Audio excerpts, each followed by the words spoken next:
আসসালামু আলাইকুম এভরিওয়ান, কেমন আছেন সবাই? আমার মাটির রান্নাঘরে স্বাগত। তবে আজকের রান্নার ভিডিওটার বাইরেও আপনাদের অন্য কিছু আজকে একটা জিনিস দেখাবো। তো দেখতেই পাচ্ছেন আজকে সকাল সকাল কিন্তু উঠে গেছি, আর উঠে যাওয়ার পরেই কিন্তু দেখতে পাচ্ছেন কুয়াশা। তো চতুর্দিকেই কুয়াশাতে ভর্তি হয়ে গেছে, আর এই কুয়াশার মধ্যেই কাজ করব আমি। আমার টাইটেল এবং থাম্বনেল দেখেই বুঝতে পারছেন যে আমি কী বিষয় নিয়ে আলোচনা করছি। তো আমি এখানে বাগানে এসেছি আমার লাউ গাছ থেকে লাউ তোলার জন্য। তো এই যেহেতু বাগানে সকালবেলা শুনশান একদম, দেখতেই পাচ্ছেন কোনো তো লোকজন নাই, আবার কুয়াশাতে ঢাকা। তবে ক্যামেরাতে না দেখা গেলেও কিন্তু ভালোই বাইরে কিন্তু ভালোই অবস্থা ছিল কুয়াশায়। তো আমি এখানে যেহেতু আমার সেফটির জন্য শিয়াল যেহেতু ভয় পায়, যেহেতু আমার এখানে মাসকালাইয়ের গাছ লাগানো আছে, আর বাগান পুরাটাই কিন্তু জঙ্গল, আর এই জঙ্গলের কারণে কিন্তু একটু ভয় ভয় লাগছে। আর এই যে দেখেন শীতে কিন্তু গাছটা কিন্তু প্রায় ভিজে গেছে। তো আমি যেহেতু ভয়ে ভয়ে বাগানের ভিতরে এসেছি, আর এই যে দেখতেই পাচ্ছেন পুরাটাই কিন্তু কুয়াশাতে ভর্তি, মানে পুরাটাই কিন্তু কুয়াশাতে ঢেকে আছে। এই জন্য আসলে ভয়, পুরা পাতাগুলাতেই কিন্তু শীত শীত পড়ে আছে, শীতটাও ভালোভাবে কাটেনি। আর যেহেতু 2 দিন থেকে রোদ নাই, আর হাতে নিয়ে নিয়েছি লাঠি এবং বটি, কারণ সেফটি তো আগে আগে তো সচেতন হতে হবে। তাই অবশ্যই আমি এই তো লাঠি আর বটি নিয়ে চলে এসেছি লাউ কাটতে। তো আজকে আমার লাউ গাছের লাউগুলো আপনাদের সেই সকাল সকাল দেখাবো। এই তো দেখতে পাচ্ছেন আমার আম গাছেও কিন্তু লাউ গাছগুলো উঠে গেছে প্রায়। এখানে দেখলেই বুঝতে পারবেন, এখানে কিন্তু আমার আম গাছে কিন্তু প্রচুর লাউয়ের কচি কচি লাউ পড়ছে। আর এখানে কিন্তু একটা বড় লাউ আছে। তো মনের ভিতরে একটা ভয় ভয়ও কাজ করছে যে না জানি শিয়াল বা কিছু আসে, যেহেতু কেউ নাই, শুনশান একটা এলাকা, ভয়ও লাগছে। আর ওই জন্যই আমি লাউ আর বটিটা হাতে নিয়েছি। বটিটা অবশ্য লাউ কাটার জন্য, এবং লাঠিটা কিন্তু আমার নিজের সেফটির জন্য।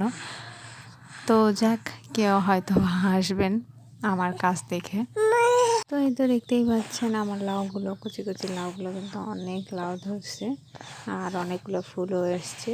ফুলও তো দেখতেই পাচ্ছেন, মাশাআল্লাহ অনেক ফুল হয়েছে আমার এখানে।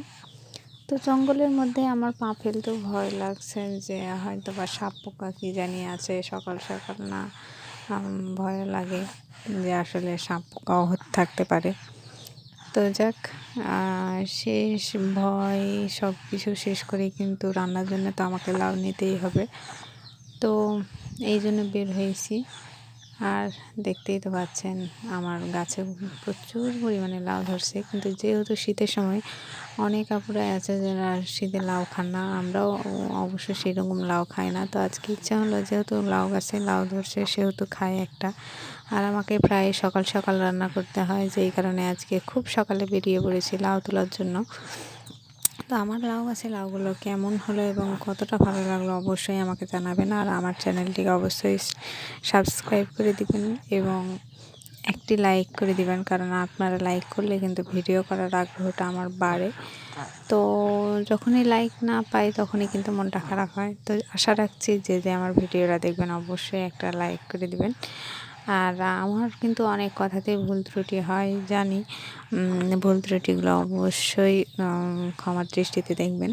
তো লাউয়ের গাছের ভিতরে কিন্তু আমার একটা কলা গাছ ছিল, আর এই কলা গাছে দেখতেই পাচ্ছেন কলা ধরছে। আর ওই সাইডে আমার কিছু কলা গাছ আছে, মানে আম, কলা এবং লাউ, শাক সবজি সব কিন্তু আমার এখানে পাওয়া যায়, যেহেতু ধরা যায়। আর নিচে যেহেতু আমি মাসকালাইয়ের গাছ লাগানো আছে সেহেতু জঙ্গল। তো এইভাবে আমার লাউগুলো কিন্তু অনেক সুন্দর সুন্দর ধরছে। আর যেহেতু বাগানের ভিতরে লাউ, সেহেতু প্রত্যেকটা গাছে গাছে লাউ ঝুলে আছে। যেহেতু শীতের সময় এই লাউটা কিন্তু প্রচলন নাই, আর খুব একটা ইয়ে না। তো আমি আমার পছন্দ মতো 2টা লাউ তুলে নিলাম। তো দেখতেই পাচ্ছেন একটা গোল সাইজের তুললাম, আর একটা লম্বা তুললাম, কারণ আমার এখানে বিভিন্ন জাতের লাউ আছে, কালো, সাদা, তারপর হলো চিটাফোটা, মানে বিভিন্ন রকমের গোল লম্বা সব ধরনের এখানে কিন্তু লাউ পাওয়া যায়। হ্যাঁ, সেই জন্যে আমি 2 রকমের 2টা লাউ নিলাম। এই 2টার মধ্যে 2 রকমের তরকারি করে আমি রান্না করব, একটা ভাজি করে রান্না করব। তো আমি চুলাতে চলে এসেছি, আর এই প্রত্যেক দিনের সকাল সকাল চুলাতে কিন্তু বসতে ভালোই লাগে। আর এই চুলার আগুনের তাপটা কিন্তু অনেক ভালো। আর যে আপু সকাল সকাল রান্না করেন তারা তো বুঝতেই পারবেন মাটির চুলাতে রান্না আমার, আর মাটির চুলাতে রান্না করতে বেশ ভালো লাগে। তো লাউটা আমি অফ ক্যামেরাতে আমি সুন্দর করে কেটে ধুয়ে নিয়েছি। দেখতেই পাচ্ছেন আজকে লাউয়ের আমি ভাজি বানাবো। তো প্রত্যেক দিন আমি চেষ্টা করি আপনাদের একটা করে রান্নার রেসিপি দেখাতে। তো প্রথমেই আমি চেষ্টা করছিলাম যে রান্না অনেক দেখাবো, সে হিসেবে আমার কিন্তু হয়নি। তাই এখন কিন্তু আমি প্রায় চেষ্টা করি একটা করে সব আপুদের জন্য রান্নার রেসিপি রাখার জন্য আমার আইটেমের ভিতরে। তো রান্নার রেসিপিটি আমি তুলে দিয়েছি। এর জন্য নিয়েছি কাঁচামরিচ, পেঁয়াজ, আর এই পেঁয়াজ আর কাঁচামরিচ দিয়ে আমি ভাজিটা করব। তার জন্য আমি ভাজিটা সিদ্ধ করে নেব। এখানে লাউটা আমি দিয়ে দিয়েছি। আমার কিন্তু 1 কড়াই লাউ হয়েছে, কিন্তু পরে আমার কিন্তু লাউটা একদম কমে যাবে। অনেক আপুরাই আছেন যে লাউ দেখে কিন্তু অনেক হয়ে যান, পরে আবার ঠিক হয়ে যায়। তাই এখানে আমি স্বাদ মতো লবণ এবং আধা চা চামচ হলুদ গুঁড়ো দিয়েছি। তো আপনারা এভাবে দিয়ে দিবেন।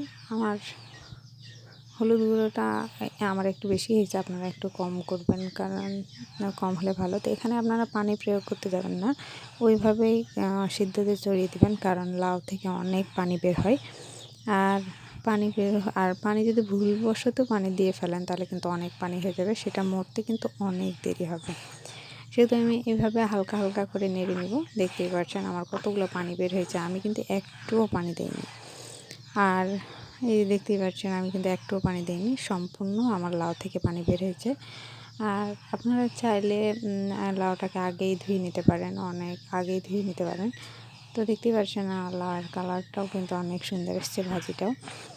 আর যেহেতু ভাজি সেহেতু তো বুঝতেই পারছেন আমি পরে কিন্তু এটা সিদ্ধ করার পর তেলে দিয়ে নেব। তেলে দেওয়ার জন্য পেঁয়াজ ভেজে নিয়েছি, কাঁচামরিচ, আর শেষ পর্যায়ে লাল লাল হয়ে আসলে আমি জিরা দিয়ে দেবো। এই রান্নাটা অবশ্য অনেক আপুই জানেন, অনেক আপুরও ভালো লাগে।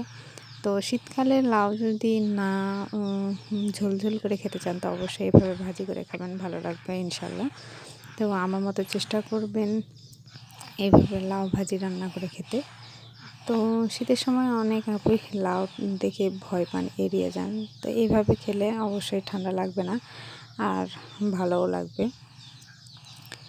তো কি বলবো, আর আমার ভিডিওটা এখানের মতোই আমি শেষ করছি। এখানে দেখছেন জিরা দিয়ে দিয়েছি।